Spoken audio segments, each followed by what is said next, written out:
Сәлем достар, бүгін осындай сырты қыдырлап тұратын іші мамықтай жұмсақ пирожкиді бірге дайындаймыз. 7 айдан соң каналыма қайта оралдым достар. Сіздердің қолдауларыңыз, көмектеріңіз қажет. Видеом ұнаса лайк басып, міндетті түрде каналыма тіркеліңіздер.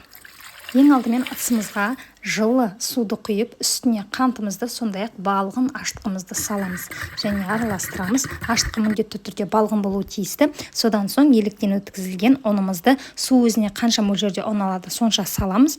Барлық қажетті заттардың мөлшерін сіздерге описанияға қалдырамын. Сол жерден қарап дәл осылай жазсаңыз, сізде де пирожкиіңіз міндетті түрде жұмсақ шығады. Сондай-ақ тұз саламыз және де ең соңынан ерітілген сары майымызды салып, жұмсақ етіп қамыр илейміз. Мінекей қамырымыз осындай жұмсақ, қолға жабыспайтын осындай болуы тиісті. Енді қамырымызды тура 1,5 сағатқа бетін жауып жылы жерге қоямыз. Қамырымыз көтерілем дегенше салмасын дайындаймыз. Салмасы менде капустадан және картоптан болады.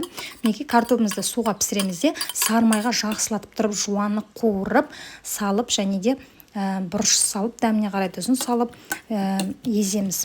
Міндетті түрде сары майға қуырыңыздар, жуаны сол кезде картоп өте дәмді болады. Және де капустаны томат салып, сәбіз салып, солай қуырып алдым.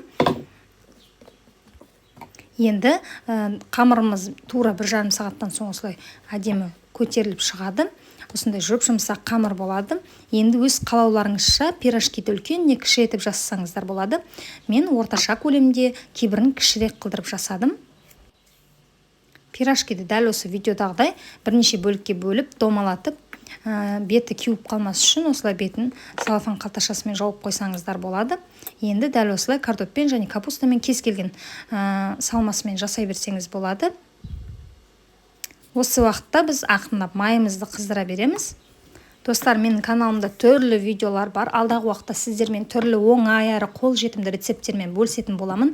Менің каналымнан алыстамай міндетті түрде тіркеліп алыңыздар. Өте пайдалы канал болатынына сенімдімін.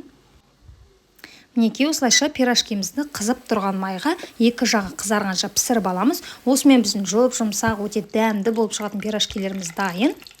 Сіздермен бірге болған мөлдір, назарларыңызға көп рахмет.